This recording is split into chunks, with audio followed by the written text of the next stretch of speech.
Welcome to Board Game Breakfast. Yeah. I'm Roy Kennedy. I'm Wendy Yee. I'm Chris Yee. And we're here for another episode of Board Game Breakfast. We do want to remind people of a few things. Dice Tower East registration is open. Smash that right. register button. Come to a convention. Hang out with us, it should be fun. Dice Tower West is happening, in Vegas. So Dice Tower East, 4th of July week. Yes. Dice Tower West in Las Vegas, March 6th that week. I mean, is the cruise sold out at this point? Like, it's like the beginning of January, or it's like in January, like the middle of January? Yeah, it's like a month away. Holy smokes, cruise time! We were prepping stuff for the cruise, like, over the phone for, like, Black Friday. Like, we gotta get this cruise stuff happening, So yeah. It is right around the corner. So super excited to see everybody there as well, or everybody who's joining us. And if you'd like to join us, make sure to check out all of our conventions and events that we do also. But we do want to say thank you so much to some of our backers. I'll let Wendy throw that That we do. We've got Pell from Uppsala. We've got Hansa with a capital Z in the middle. That's pretty cool. Wait, really? Yeah. It's pretty sweet. Hashe? That's an impressive name. That's a cool name. Michelle and Linda Tracy. MVPs. Nice. Benjamin Yes. and Christopher Ilbeck. Christopher spelled a dope way that I don't see very often. Do you wish that your name was spelled like that? No. Christopher with a K? With a K and two Fs, Christopher. Ooh, yeah. James Dollard, who I hope you have lots of money with that last name. Mm-hmm. And then Owen, Effa, and Killian Cunningham. Thank you so much. And then Mark Valentine. Absolutely. Hey, thank you so much for backing the Kickstarter. We appreciate you all very much. We have a new Kickstarter coming up here soon. Super soon. We have Winter Spectacular coming up in 2 weeks. Ooh, that'll be exciting. The Dice Tower Kickstarter will launch 2 or 3 weeks after that. Yeah, for sure. Cruise. So we're in kind of like go mode right now. Yep. Yep. And everything, getting it ready.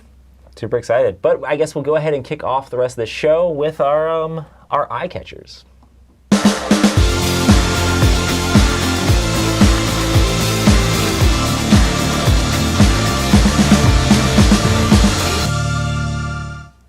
All right, I'm going to start off the eye catchers today with the game Cities. So this is by Phil Walker Harding and Stephen Finn. So Phil Walker Harding, a longtime love of mine, don't tell Chris, and Stephen Finn, who did Floriferous. So I'm excited about this little team up, and it's by DeVere, who has just been hot for me lately. Yeah. Like, I have been very happy about a lot of DeVere games that have come out. So I'm curious about this. It sounds like you're going to be traveling throughout the world, or maybe not traveling throughout the world, but you're creating cities from throughout the world. So I saw like Sydney Opera House or some different cool things that are going on there. Hey, yeah, right there. Yeah, I do like that the cities on the box cover are all like different cities. Yeah, we've got Brazil and stuff. We've got some interesting things going on. And so it sounds like it might be a worker placement game as well as a tile laying game. So there's some cool stuff that I'm excited about that. And you know what I think is going to be interesting is because I love Phil Walker Harding, but I feel like I haven't captured that, or he hasn't been able to capture that same magic of some of those early first games that I've played of his. So I'm curious if adding in a new designer and then adding in some of the development from DeVere, if that will kind of like re-energize. Because I've enjoyed his games recently. So you're saying you're past the honeymoon phase?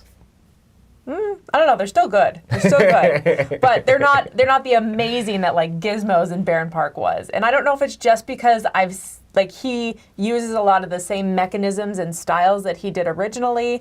I don't know if I just haven't liked the way that he's changed them or if I'm just getting bored with them. I'm not sure. So I'm hoping that this will revitalize it, just having that new designer, a different publisher, and all that jazz. So I'm excited about it. And it's funny, when I saw this, one of my first thoughts was, there haven't been too many Phil Walker Harding co-designs. He's worked with Matthew Dunstan a little bit.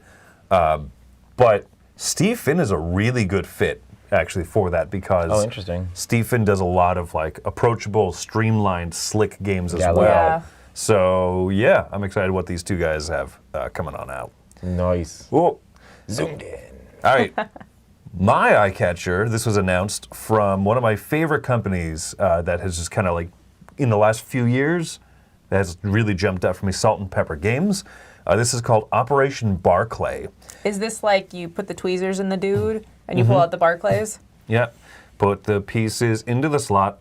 That's the wrong game now. Be prepared for a lawsuit. Oops, it's your money. So this is Operation Barclay. This is a historic 2-player head-to-head. Oh yeah, I'd love to cover on this. This cover is so That's some fun art. good. So Salt and Pepper has worked with one of my favorite illustrators in board games, Albert Montez, and this is not him, but it looks similar to his style. This is from Meeple Foundry, who did the illustration, and I think that they have a similar look, the way that this is drawn, to some of the stuff that Albert Montez did with like Resist and The Hunt.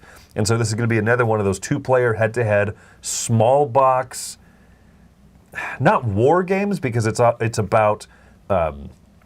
it's not about like troops going out there and fighting each other. It's more about the disinformation. Right, So, yeah. And so I love that. So the Axis powers during World War II are trying to decrypt Allied messages, and the Allies are trying to basically send incorrect information. So I don't know, Maurice Lots Suckling? of intrigue. Yeah. And Subterfuge. I don't normally love that, but I really trust this company. And this designer has done some good historical war games and stuff as well. That's cool. So between the look, between the idea of what's going on, and the fact that this is from a company that I really trust, I'm so excited about this. Sweet. All right. So my eye catcher, I know this is gonna be weird, is the homepage of Board Game Geek. I know this seems too shilly. Maybe it's too shilly, but I'm flipping out about the fact that if you scroll down just a teeny bit, I'm not sure what that #1 game on the hotness is. I don't know. I just want to say thank you so much to everybody for like the support and like checking out the game. Food Chain Magnate. No. It is crazy though. I didn't refresh because Food Chain Magnate's third. What is it? Nemesis is coming for me, but it's pretty cool the fact that like so many people have been checking out and so many people were buzzing about this at Board Game Geek. It's so weird to me because I've been at Dice Tower events, shilling this game for what seems like a decade almost, and it has been almost a decade. And the fact that like people at a convention that I'm not at are like really excited about it was really cool. But yeah, it's just so thankful to everybody who is checking out my game and playing it with their friends and family. But yeah, that's super awesome. Super awesome. 2 days in a row, it's been in the #1 2 days in a row. It wasn't a fluke. Yeah, no, it was 2 before that, 3. I've been keeping up with the 2. And Chris got his copy. That's the main thing. It took a Who while. cares about all the rest of you guys? Chris got his copy. It's still sitting on his shelf. It's not in shrink though. So I'm proud of you. I went over to Chris's house to make sure he unwrapped it. That means it's not shame, right? It's not shame. It's not a shelf of shame. Chris has played the game before, so that also. That's fair. That's fair. So there's that. Okay, yeah. But yeah, that is my eye catcher for today. Well, very cool. Let's keep on That going. is cool.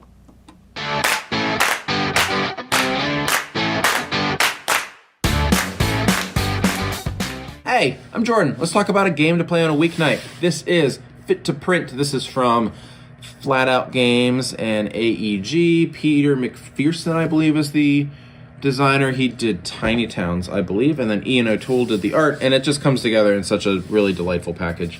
In it, you are woodland creatures creating a newspaper, and the game is played in real time. So when we're talking about a weeknight, there's always that kind of time restraint between like, what your responsibilities are. You're done with the day. You're done with maybe your kids are in bed. You finished dinner. Maybe you've already straightened up your house a bit, finished up that kind of work from home kind of stuff that you have to do.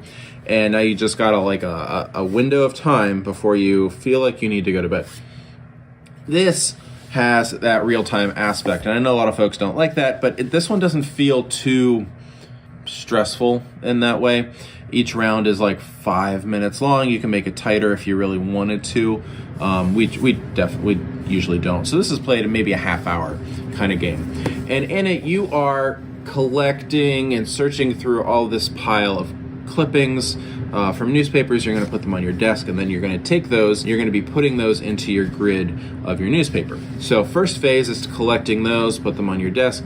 You're kind of guesstimating how many of those tiles are going to fit on your sheet. And then whenever you feel like you've had enough, you're going to pause, move over to placing them and creating the layout of your board, of your newspaper board. And then you're trying to follow different placement rules. You can't have too many of the same articles next to each other. You have to balance good news and bad news. There's some interesting rules there. And it is a frustrating game, but it's not necessarily frustrating in it feels like the game is too limiting. it is frustrating because it always feels like I could have done better and I could have done things differently. So, Fit to Print, like this one. That's it. I'm Jordan. Thanks. Hello everyone, my name is Sven Breckhoff Eriksson and welcome to my segment Trending Mechanisms, which is basically a bunch of Board Game Geek stats. Today we're going to talk about flip and roll and rights. So the earliest games recorded in the database is Spare Time Bowling, which is 1940. That's 16 years before Yahtzee, actually. And Flip and Write is a SARC, which is a crossword cards game, which looks kind of interesting. Actually, I like to play that sometime. The highest ranked games and the most owned games. We have That's Pretty Clever, which is both the most owned game and the highest ranked game.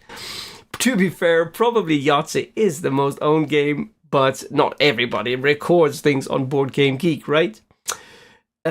We have the Flip and Rights. Cartographers is in the top.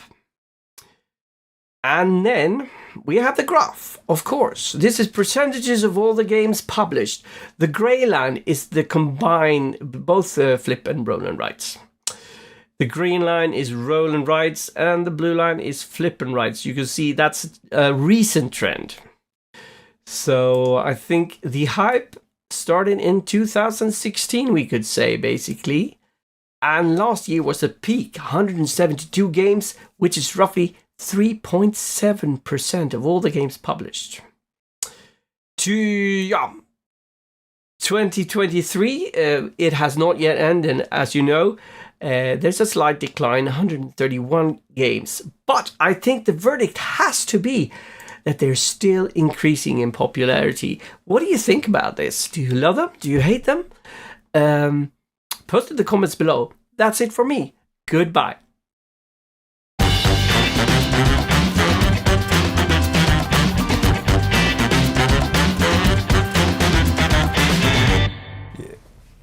All right, our top 10 list today is going to be, we figure this is the last episode of Board Game Breakfast before, in 2 weeks, it'll be the Winter Spectacular. So let's go ahead and do this one now. This is going to be the top 10 Christmas traditions we have. I'm going to flip over to So the... festive. Christmas tradition. Hope we had this lined up. Oh, no! Lined up. There we go. Fix it, Yeah, fix it. so lined up. There we go. Oh, yeah. Professionals. I love Tom and his Christmas tree. He's so happy. I photoshopped that together last year before the Winter You did, I Spectacular. remember Yeah. that. Nice. Yeah, like, oh, we have all these different dice characters. Let's throw some Christmas stuff on him. And he was not originally carrying his own Box of dice towers. Dice tower, yeah. All right, so anyway, our top 10 Christmas tradition. I figured this would be fun. We said, all right. So I'm going to kick it off here with number 10, probably one of the things that a lot of people love doing around Christmas time, and that is going around looking at Christmas lights. I love this. Oh my goodness, it's such a fun thing that I remember doing this as a kid. Oh, and I also remember, if you're new watching the top 10 list here in Board Game Breakfast, go ahead and throw what your favorite is in the comments and then, or in the live chat, and we'll pop one favorite one up on the screen. Or maybe a few, because it's Christmas. We'll do what we want. Anyway, look at Christmas lights. Did it as a kid. Would drive around different neighborhoods, walk around. We still do this now, and so it's fun. And there's more inflatables, like penguins and stuff now. That's true. Christmas lights, I think, are just easier to put up now because there's just strings that are pre-connected. You know, like there's just more options and choices that are lit up. And yeah, the blow-ups, like that's the way I would go if I had a place to set up lights outside, because its storage would be so much easier. They just deflate and then you can put them away. Yeah. That's what I have, like a inflatable like little dinosaur guy and like a little, I guess, tinsel dinosaur, and like we had that sort of thing. Yeah. Then we do a little bit of Christmas lights. I haven't put mine up yet. I've done the Christmas tree, but I haven't done the lights outside yet, so got to make that happen. I'm excited about It's exciting. Yeah, it's definitely like a magical part of Christmas. You know, we saw for the first time walking around our neighborhood was an inflatable Buddy the Elf. Like just a big picture of Will Ferrell.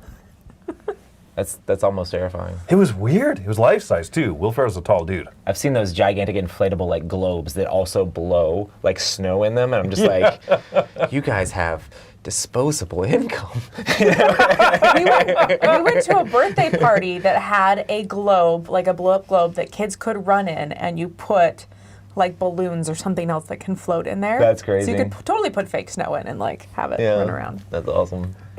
All right, so number 10, look at the Christmas lights. Number 9. Number 9, mine is Christmas stockings. It's a picture of my daughter last year, snuggling her stockings. So growing up as a kid, Christmas stockings was like the very first thing we could do on Christmas Day. So we would wait in bed and hope and pray that our parents would wake up and not sleep until like noon. And then we line up in the hallway. And then the first thing that we would do is we'd see the Christmas tree full of presents, and then we'd go get our stockings. Yep. And we could eat a piece of candy and then eat an orange, which was always dumb to eat it in that order because then the orange was super sour and not very good. And then we'd have breakfast, and then we could open presents. So like Christmas stockings were that very exciting thing. And I also enjoy now that like our daughter gets to do the stockings. She loves putting them up. We have like our specific ones that are ours. And then it's just fun to go get those little tiny gifts because I'm not gonna just buy her a thing of nail polish to open up and unwrap, but putting like those little things in the stocking. I just think it's fun. I love stockings. My parents always used to put like shelled nuts in our Christmas stockings, like instead of candy. I didn't carry on that tradition. it's like they're so hard to get. I mean, I get it with like the nutcracker and all that stuff, but nutcrackers can't crack those things open. You know, Oh you my ever try to put an goodness. actual nut in a nutcracker, it breaks the nutcracker. Yeah, you have to have like the real. You like, have You to have real to have the metal metal ones, ones. yeah. And my parents would put those in the stocking too, like every year. Like, oh, here's another set of like metal nutcrackers. Like, Aw. cool. I mean, yeah, would it was play- cute, but like also like hard to eat. We would play Mancala with muffin tins and those nuts. Oh, Because we'd nice. always keep a bowl of them. We usually pull out the hazelnuts because those were the easiest There to you go. fit. There you go. Oh, That's fun. man. My friend actually had his tradition that he might carry on with his families. He'd always get one of those little things of bean dip, like a little pop-top can of bean dip in his stocking. And that was Really? his favorite thing.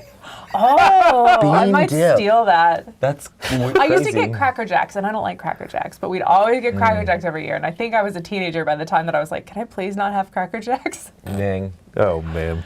All right. For me, it's going to be getting all, I mean, this is a little bit of a pre-Christmas thing, but it's a Christmas tradition is the fact that we all pick out ornaments to put on the tree each year. Like, we'll go to the store and pick out ornaments together. And I just love this thing because, like, each year you see, oh, this is the ornament I got last year, and this is the ornament I got the year before. It's just cool to see, oh, yeah, this is Scotty's or Violet's or, like, Emma or Logan's and Ruthie's ornament. It's just fun to see those ornaments build over the years or whatever that you have on your tree. Our tree is like a hodgepodge of all sorts of crazy stuff because we I'm get sure. stuff all over the place. But it's just like a fun tradition of the fact like we get to go out and get it, put up the tree, and then put our new ornaments on the tree. It's just a really fun tradition for us. And it's like special. Right, yeah. All right, number 7. This one is this one's a very peculiar one. We have in years past. We actually stopped in 2019. I looked it up. Was the last time we recorded music.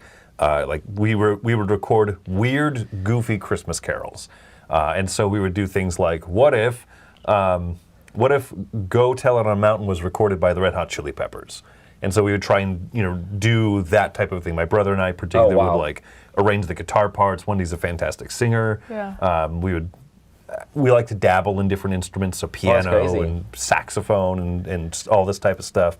We did Metal Drummer Boy.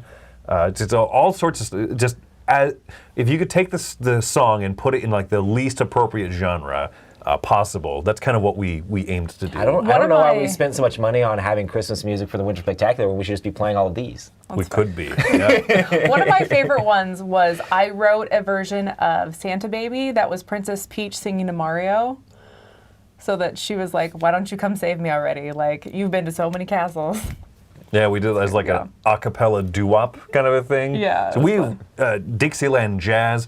That Dixieland Jazz recording we did became the theme music for our podcast. We just took the singing off. We're like, no one knows Santa Claus, Indiana. I did that too. Like for the longest time, my segments on like Throat Punch Lunch were like a piece of like my my like music from like the music that I actually like made. Yeah, you're So like, Oh, that's this fun. ain't getting copyright struck. Yeah, right? Exactly. You're like, you can't copyright stroke it if I made it myself. You know.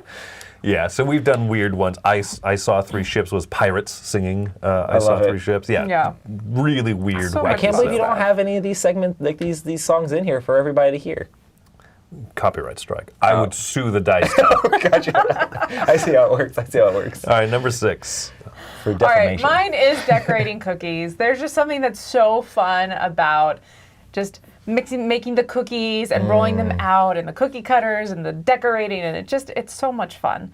I love doing it as a kid. I love doing it as an adult. And I've been able to figure out some gluten-free recipes because there was definitely like a chunk of years that I was like, I can't do this because you can't roll out gluten-free stuff as easily. But science and people have made it better, and they figured it out, and so I stole their recipes, and it's fun. I think it's one of our daughter's favorite traditions, too. It's Baby Zatanna. It's one of my favorite traditions. That was back when we lived in Las Vegas. And I brought over some cookies that you break off and put in the pan to your house.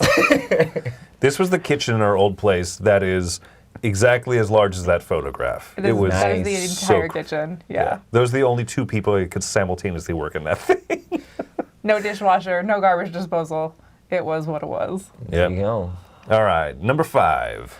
For me, I'm gonna go back to stockings. Actually, like I love stockings, but for me, like it's always been a tradition, and like my parents did this a ton as kids. We just put like trading card game booster packs or like starter decks in our stockings. Like I used to play Redemption and used to get a ton of like booster packs in the stockings. And like for my kids, I don't know, there's something about cracking open like a TCG booster pack out of our stockings. We do the same thing where it's like the first thing we go to is the stockings and pulling the stuff out, and like having the kids like open up different booster packs, whether it be like Pokemon or some other card game they're into currently at the time. It's just fun to see all the kids be able to open that stuff up out of stockings. And I don't know, for me it's like, if you're gonna have a stocking, you gotta have some trading card games in it. Yeah. I don't know why, that's just a thing for me. So it's very much a tradition. I know it's probably just me, but like I love that. That is, I mean, it's very you. Yes. It's very, It is very you. When you. you talk about, the games that you played growing up and whatnot, like that makes sense. If I was you, I would love to open up the stock and be like, yes! Got a booster nuts! pack! And Redemption. That's literally what it was. Would the nuts just be loose in there? And I remember yes, in the bottom, yes. It was just literally the nuts in the shells, like Just add some like weight. almonds and bulk. walnuts and Brazil nuts? Brazil nuts. Those are my You have to favorite. have Brazil nuts Oh, at yeah, Christmas. those are the And best. hazelnuts just all thrown in the bottom of the stocking. You know, I get a mixed bag of candy and I throw that in there, which is probably worse than the nuts, but at least it gets eaten, as opposed to like breaking people's teeth, you know? So, but no, it's fine. That it is. You're not supposed to chew the shell, Roy. Well, sometimes you gotta do what you gotta do. So I love Christmas music. So my number 4 is also dealing with Christmas music. This is a strange tradition my brother and I started on accident several years back. It's been going for like 7 or 8 years now, I think, It has right? been a while, yeah. And so what happens, we both have December birthdays. And so for our birthdays in December, and they're only a few days apart, we gave each other really strange Christmas albums one year. We didn't talk about this. I just saw the Rob Halford Winter Songs. Heavy metal Rob Halford, the singer from Judas Priest. He did this whole Christmas album. And my brother that year, I forget which one, was that Phineas and Ferb Christmas? It might have been. I think, right? It might have been, yeah. So we just found weird Christmas albums and we gave them to each other. We had a little birthday party and we opened up each other's gifts and we're like, these feel like CDs. We unwrap them and we're like, oh! And so literally every year since then, we found like the strangest Christmas albums we can find. My Grail pick, I don't have a Grail game, but I have a Grail Christmas album. It is I think it was like the Kenosha, Wisconsin Walmart Staff Choir album. What? How did you even find out about this? I was Google searching like strangest Christmas albums, and that Walmart one. Staff Choir album. Yeah, I'm like, oh, if I could get a copy of that, that's for sure going to my brother. So yeah, we've gotten Bob Dylan. Santa's got a brand new bag from James When you give Brown. these to each other all sorts on of- Christmas? On their birthday. Oh, on December birthdays, which is birthdays. so you can before enjoy the whole Christmas. Christmas season. Oh, there Yeah. you go. Perfect, perfect. So anyway, yeah, more music. I love Christmas music so much. That's my number 4. Oh, it's fun. Well, mine is also music related. I love Christmas caroling. I love it so much. So as a kid, we would make the Christmas cookies that I talked about So you get earlier. the- And then we would put them Could I on just get plates this and one? we'd Oh, bring yeah. them to friends. You guys good? Yeah, sorry, sorry, Rob. I was just so So- confused.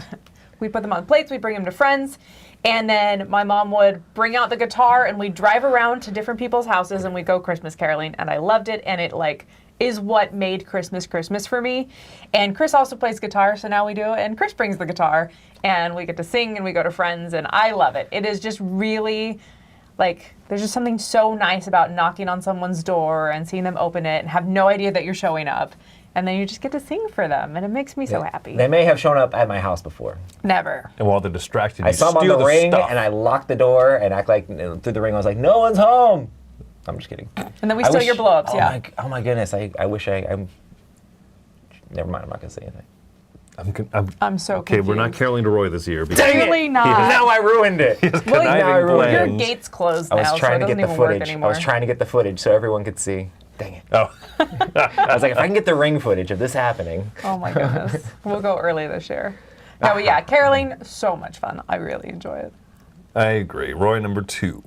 My number 2 is just, honestly, my family has always been into board games. My dad played board games with us growing up, and just playing board games on Christmas, either receiving some sort of game or bringing games to a holiday Christmas event, and just playing board games together as a family, just coming around the table. I don't think there's a much better way to spend time as a family than coming around the table and playing board games. I mean, that's a lot of the reason why we're so passionate about them here, is just being able to play games with your family, being able to bring those times together and just remembering those moments you have. And the holiday season is a great time to get family together. I know I'm going to be visiting my family up in North Carolina. I'm going to be playing games with my dad up there with the kids, and I mean, I love playing games around the table, and it's oh, we got a board game for Christmas. Let's learn how to play the new game. Or, oh, we brought a couple of simple party games over. Let's play those party games together as a family, After all the busyness of the craziness of opening up all the toys and messing with the video games and all that stuff, it's just always fun to sit down and relax around the table together with a board game. That's super cool. Oh man, good stuff. Of the stuff I saw in chat, there's so much good stuff in chat. There was a ton, yeah.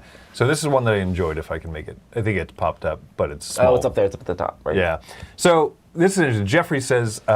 Holiday characters. They have a month-long tradition locally where they are. Where is that, by the way? Where people dress up as different holiday characters and go perform up and down one of the main streets there. I think that sounds lovely, fun. especially if that street's decorated. I've lived in this really small town called Goshen, Indiana, and it was a small town. There was one main street. It was literally, one of those towns that had the general store on Main Street. Yeah. And when that place gets decorated and when it's cold and stuff out there, those type of places look gorgeous and Christmas villagey. And I bet something like this would be so fun there. Oh yeah. There were lots of cool ones. People talking about working at animal shelters, volunteering around the holidays. Oh, is yeah. a super cool thing to do. A lot of people mention cookies. There's so many fun ones, but yeah, I just wanted to highlight this. So I thought this one was really cool. Oh, nice. Well, what a good top 10. Agree. Hello and welcome to One Word, One Question. Today's word is music. Now, by the time you're watching this, the spooky season has long since passed us, but as I was looking at my copy of Last Night on Earth, I remembered that it has a soundtrack, which is pretty fun. And so today's question is, how often do you listen to music while playing games? So answer A, if you typically don't listen to music while playing games, you prefer the focus to be on the game, and you don't want anything in the background. Answer B, if you'll occasionally listen to something like a soundtrack or something that doesn't have words so that it's not too distracting, something like this.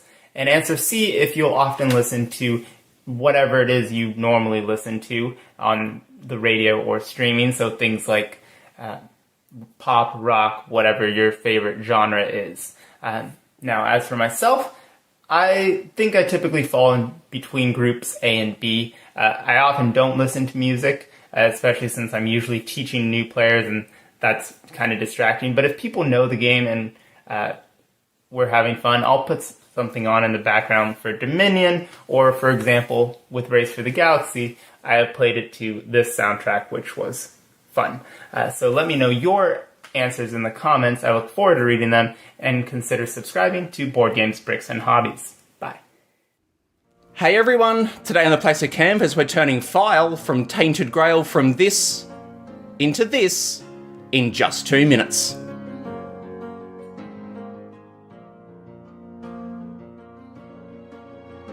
Hey everyone, Matt here from the Plastic Canvas, and welcome to today's episode of 2 Minute Mini, and today we're painting File from Tainted Grail. So the main thing that I want to talk about in this video is a fairly quick and easy way that I've found to paint leather that adds that bit more depth to the overall look of your mini. So as you can see, I base coated this part of File's clothing in a really dark brown. It's a brown that I have called Ruddy Leather that I mix some black into. This gives us a really dark base coat to build our other colours on top of so that we can get some really good contrast. Then, going straight to Ruddy Leather, I do a cross between dry brushing and stippling to start to create the areas that I want to look as though they're faded. So I wiped off most of the paint and then applied it with a bit of a stabbing motion. This stippling motion with not a lot of paint on the brush helps us to create the look of texture as well. So then from there, it's just a case of mixing in a light brown leather colour and painting the same areas, but this time we just reduce the amount of area that we cover so that each layer that we've put down can still show through. As leather ages, it changes colours, and so the more variations in the brown that we have, the better it's going to look. So layer by layer, we mix in more and more of that light brown leather colour, covering less and less area, but still using that stippling or stabbing motion. And then for the final layer, it's just the straight light brown to just the area that you want to look the most faded. I generally find that about 4 to 5 layers, including that original base coat, looks pretty good, but of course you can always do more if you want your blends to be even smoother. So that's it. But if you'd like to see the full version of this video, where I go into all of this in more detail, then just head over to my channel, The Plastic Canvas, and I hope you enjoy your breakfast. What we do here is go back.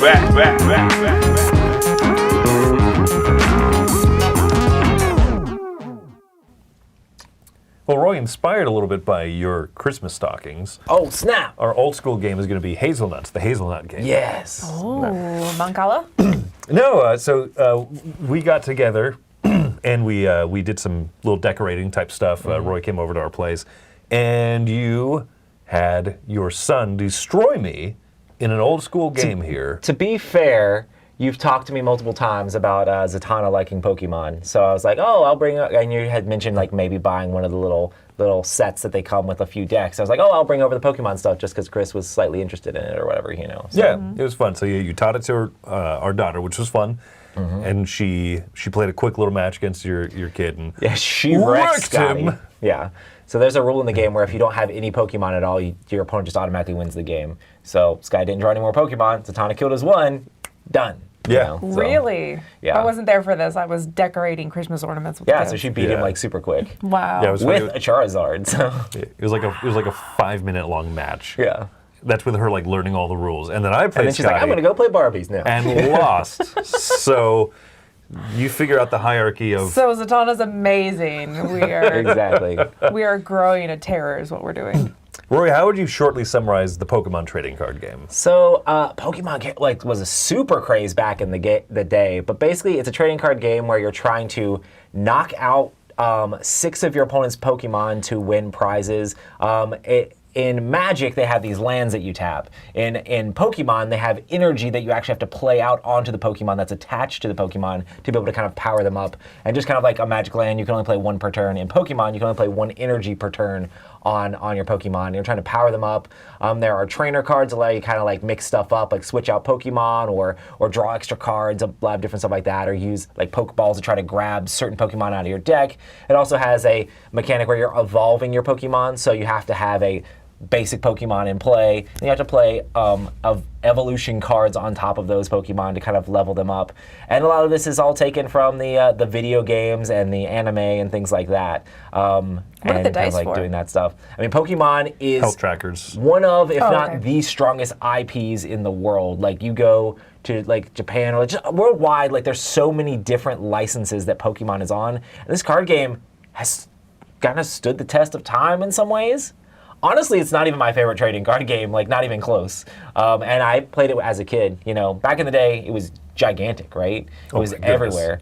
Honestly, in COVID, it's kind of like ramped back up. I don't know if the gameplay part of it has ramped up, but a lot of people are collecting the cards again and grading the cards and doing all of that stuff, you know. I feel like there's been multiple resurgences of Pokemon collecting, Squishmallows are Pokemon now. Like, I went to Walmart and there's like multiple Squishmallow Pokemons and Don't give any people ideas. I am working on a Squishmallow trading card game. Ooh. I'm pretty sure it probably already exists, and it's also probably pretty terrible. I'm sure that it's terrible.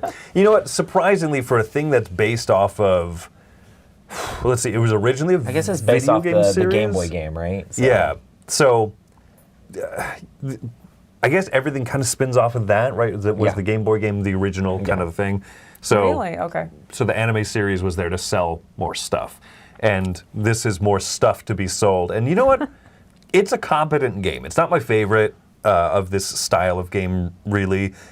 You still have a lot of the luck elements where you can, like with your son's match there, where his deck is full of basic starter Pokemon that he can put out. There's tons of cards that let you draw cards. He just didn't get the cards that let you draw cards. You know? Right. There's cards that are specifically like, play this one, search your deck, grab 2 basic starter Pokemon to like put out.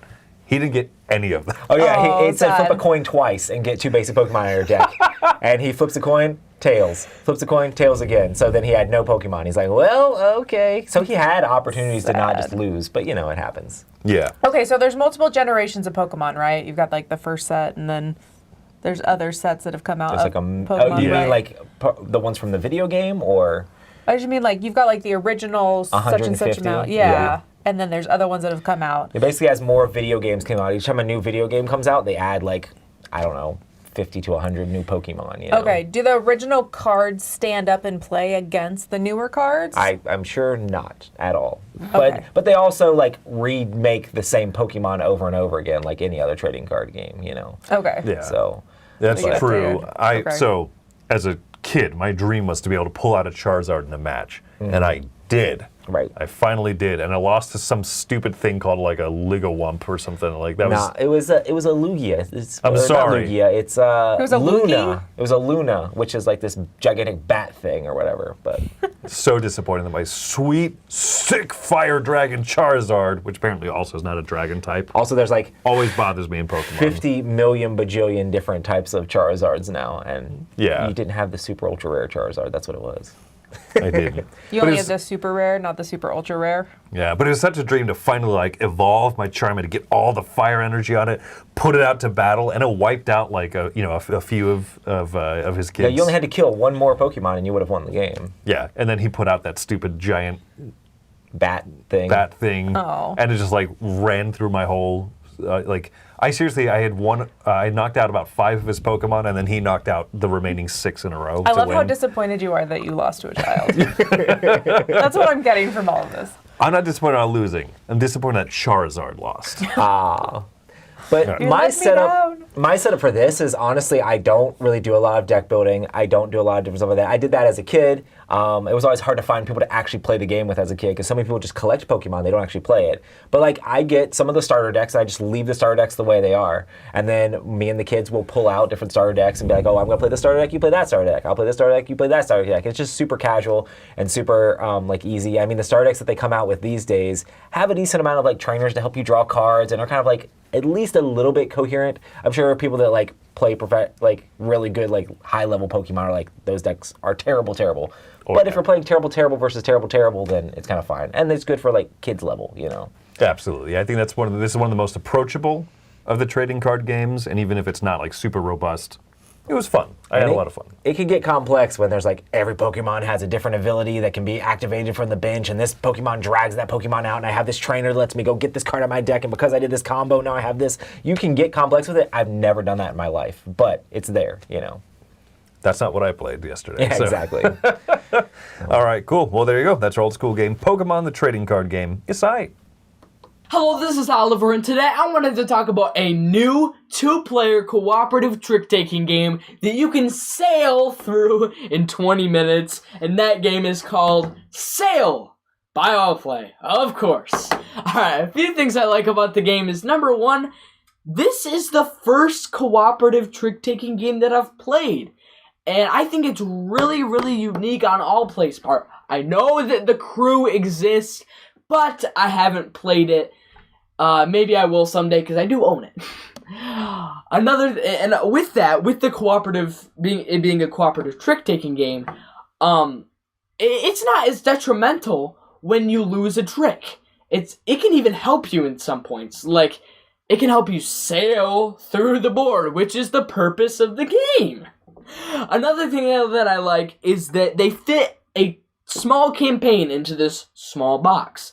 And if you're those kind of people who don't like to commit to big, long, dragging campaigns, then this is for you, because there's 5 campaigns and they take 20 minutes each, so that's not a lot to commit to. If you can't do that, I don't know what to tell you.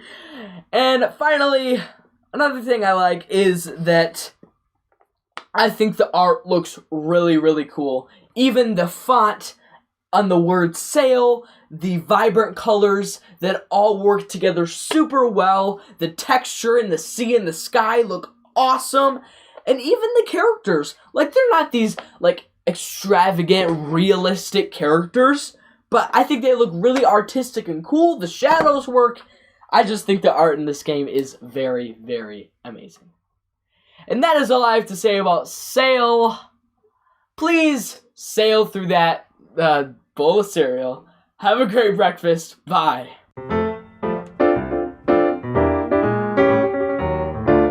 Hi everyone, it's Stella and Taryn from Middle University. We have Baba Valley, which is a tiles placement game, but with lots of twists. Yeah, it's a 3 to 5 player game because there's very high player interaction involved and player shared incentives. Yeah, you place it not on your board, but on the common board. Yes, and as you place a tile of a matching type amongst some adjacent ones, everyone who's doing that is getting more and more points. Yeah. But not everyone can do that, because to place a certain type of tile, you have to buy its technology, and there aren't enough for everyone. No. So it makes for this interesting battle at the start of the game where you pick the tiles you think are going to be, or the technologies you think are going to be valuable, or maybe you hang back and pick one later to see how I block you straight away unfolds. at one game. Yeah, that's true. And then once that's all laid out, everyone kind of knows, all right, which ones are going to help me versus them, and you need to build it up in a way that's going to benefit yourself. Because whoever put the tiles, that will score all the tiles that have already been there. So the one that put the tiles last. So you kind of like want to build it up, but then you kind of like want to be you that's actually keep building it and then block other people. Yeah. It's kind of like, ooh, very tricky. It also has it's an investment game, so it's all about money, but you have to spend money to buy more seeds and then to buy specialist tiles, which give you special powers. Yep. And you can buy as many things for a single purchasing action as you want, which you don't see very often. I quite like that. Yeah. It means you can get all these different bonuses at once and try to stack them up. Yeah, and this is, by the way, designed by Jeffrey CCH, which usually design Ice Makes games. We love his other designs, so it was like, oh, he designed games for other publishers as well. Yes, please. Baba Valley.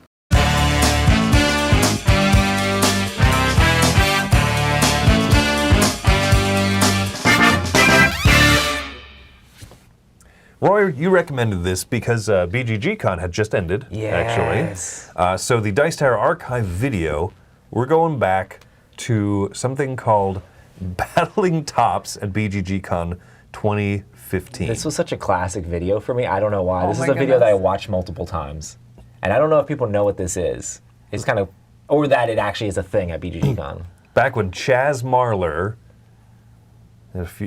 fewer grayer hairs, and I loved seeing Head in the Clouds and Pair of Dice Paradise and everything that Chaz did. So you could definitely tell that he edited this, because for 2015, like, this was phenomenal work. Yeah. He put a lot of time. So anyway, he talks about having gone to BGG-Con, and he mentions that he recorded something very strange there, a little phenomenon called Battling Tops. I love it. So Battling Tops is a goofy little game where you spin tops, right? Up to 4 people spin tops in a little arena, and they knock each other over. It's almost like Beyblades is short of This is my favorite part, though. The heroes coming out, man. Champions. And so here's all the contestants. There's Cardinal. That's in D&D. Yeah, here's all the different contestants.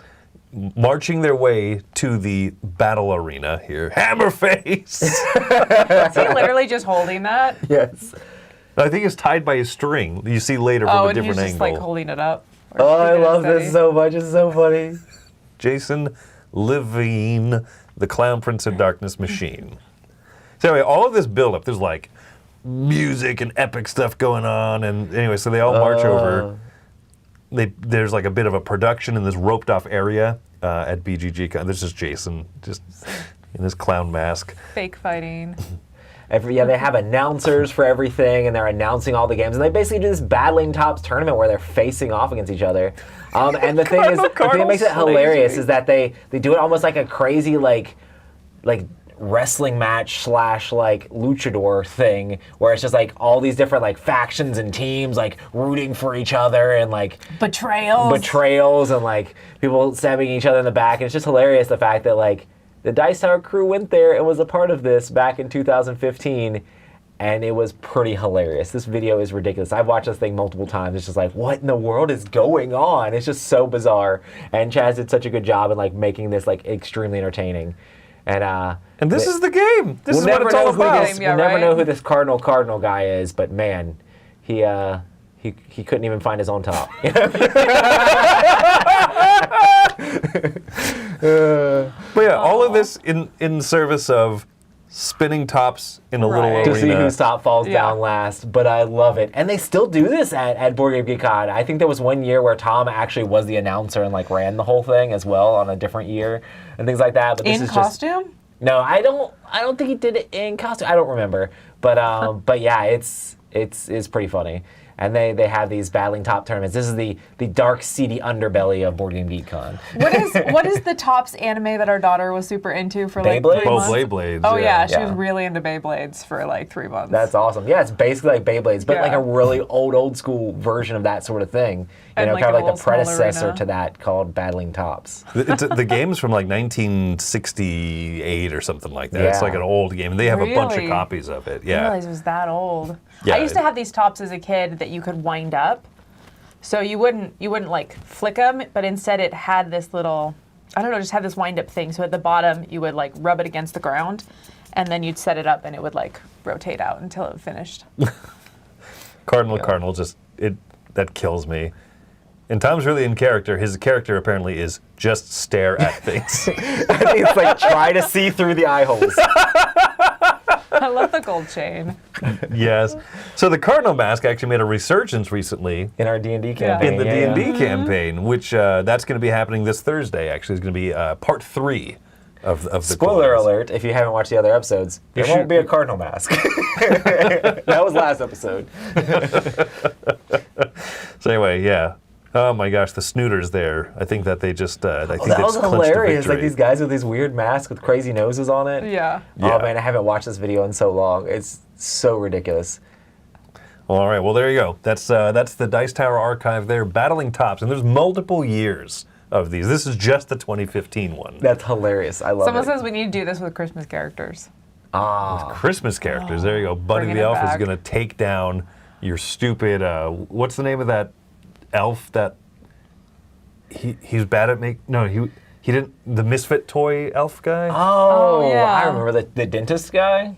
Yeah. Like, I don't want to be an elf. I want to be a dentist. Seamus or something? I don't know. I wasn't Seamus. I for some reason I have a mental block. All I know is Bumbles bounce. Bumbles bounce. There you go. But they don't fall down. Oh, I'll be the Yeti. And I will win. Happy breakfast, everyone. As part of the Castles of Burgundy Kickstarter, or GameFound, sorry, I got the neoprene playmat. Now, normally, I'm not a huge fan of these things. I think they take up room in terms of they're really hard, I find, to store.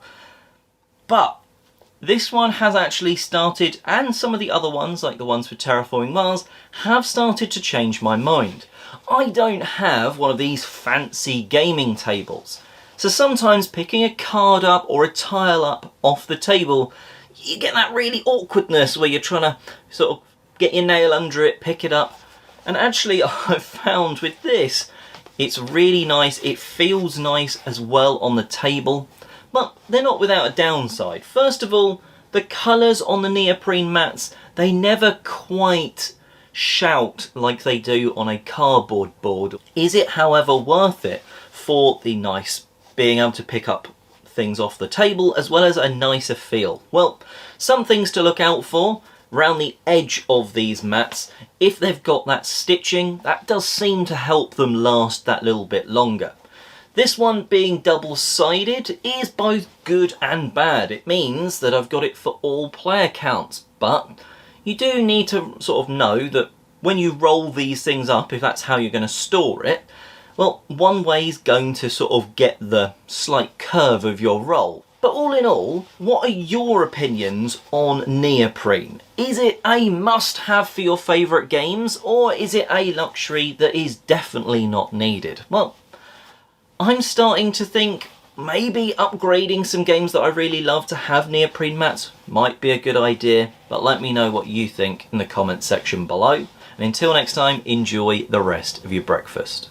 This is a segment where we take a look at a board game based on an IP, and I tell you the IP and the mechanisms match. Today we're looking at Hogwarts House Cup Challenge. So each person chooses a character, and they get either knowledge, skill, and honor. Everyone has to do a first action, and then everyone has to do a second action, and everyone has to do a third action. Check if you're in New Year, add new adventure cards, and you have to have up to 4 at the end, and then you have to pass the wand. The first action is easy, just draw 2 cards. You can move, for the second action, you can move 0, 1, or 2, or 3 spaces. So, yeah. So your third possible action is play 1 card in your space if the card allows it. So this game came out, I think, around the 5th book/movie, and that's when this was released, and that's where it stops. And boy, do I wish they made an expansion for this and had included more of the content to finish out the story. Real big missed opportunity. This is one of my favorite Harry Potter games. This is a legitimate game. Now, it's probably not as good as a deck building game, but that game actually borrows a lot of other games.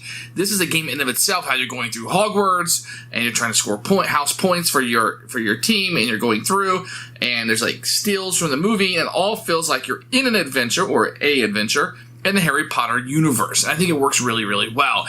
The game has aged a little bit, but it's one my family continues to go back to, as it really is just seeped in the movie more than the books, but it really seeps in that movie atmosphere of feeling you're on an adventure inside Gryffindor and you're trying to get points for your house. I think it works greatly in this game. This is one that people may have overlooked. There were so many Harry Potter games released, we weren't really sure which ones were good. This is not a gamer's game. This is a family weight game. It should squarely be seen as that. But it really works for us, and it's one that we've really, really enjoyed and played a lot over the years. Keeper for us.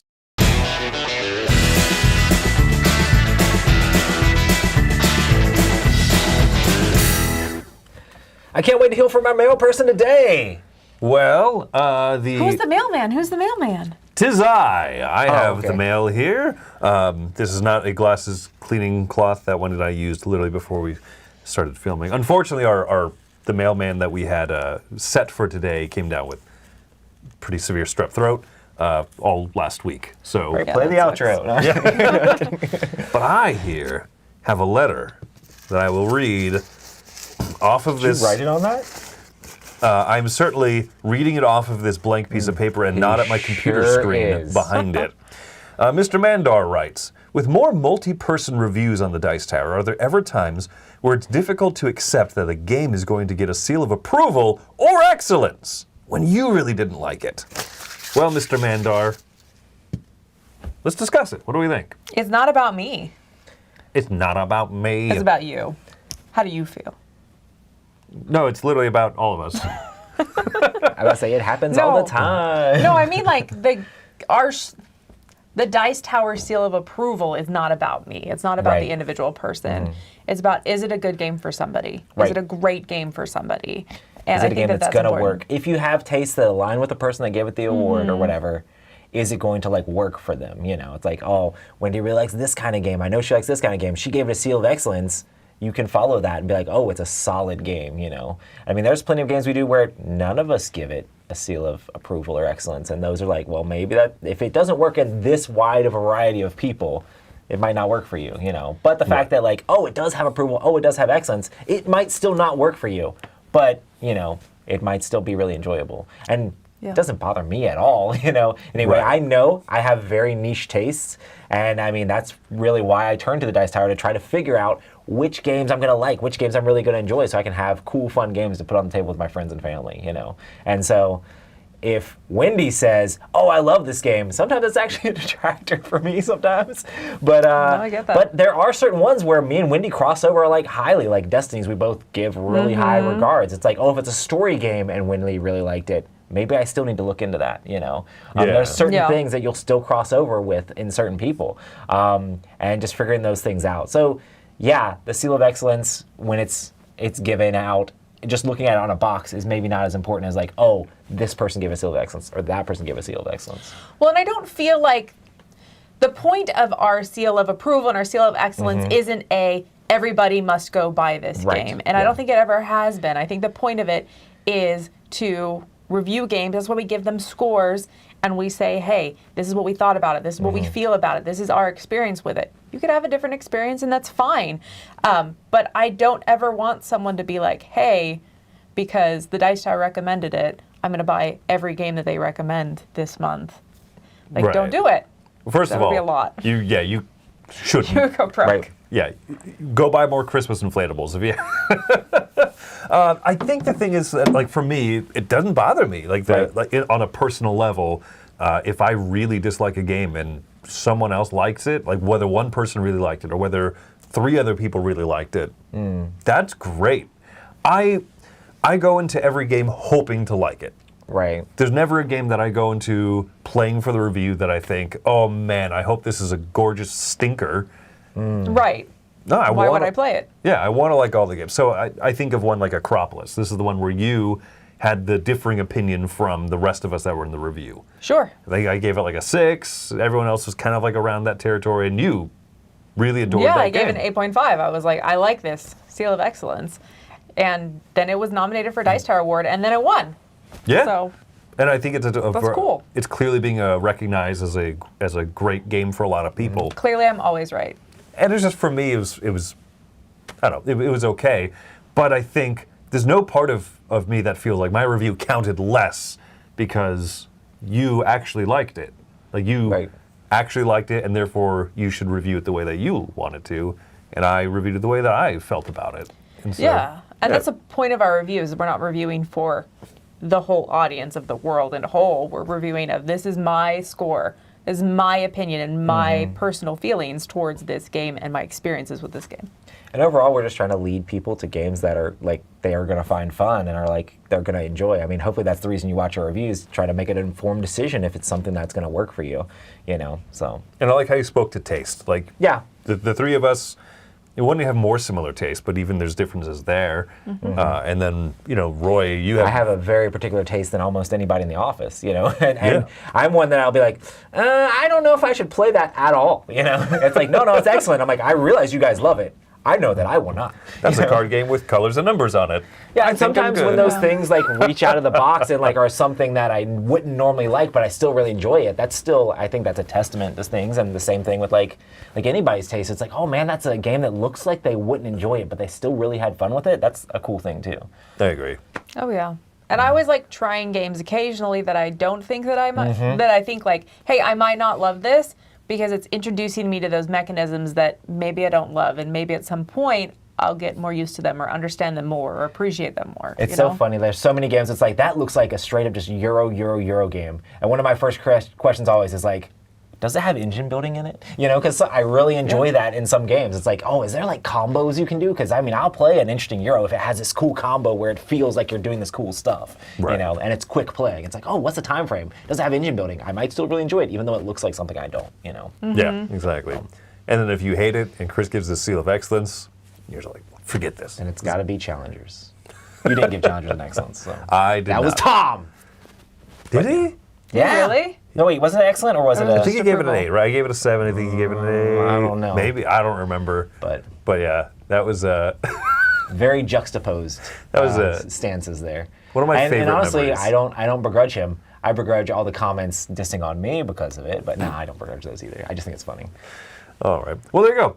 Folks, that is kicking off this week with our Board Game Breakfast, episode 490, In the Bag. Santa's got a brand new bag. Later today, That he does. Tom's going to have a Q&A. Q&A, yep. We're going to have the rest of our regularly programmed stuff going on. Thursday, the D&D campaign continues. We have a live play tomorrow. We have a live play tomorrow. It's getting creepy, guys. It's getting creepy. That's all I can say about our D&D campaign. The live play tomorrow is Divinity.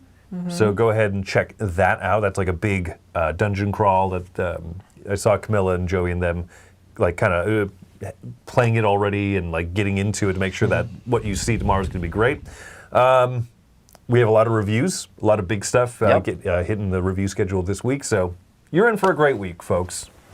Anyway, until next time, my name is Chris Yee. I'm Roy Canning. And I'm Wendy Yee. Have fun playing games. Oh. Nailed it.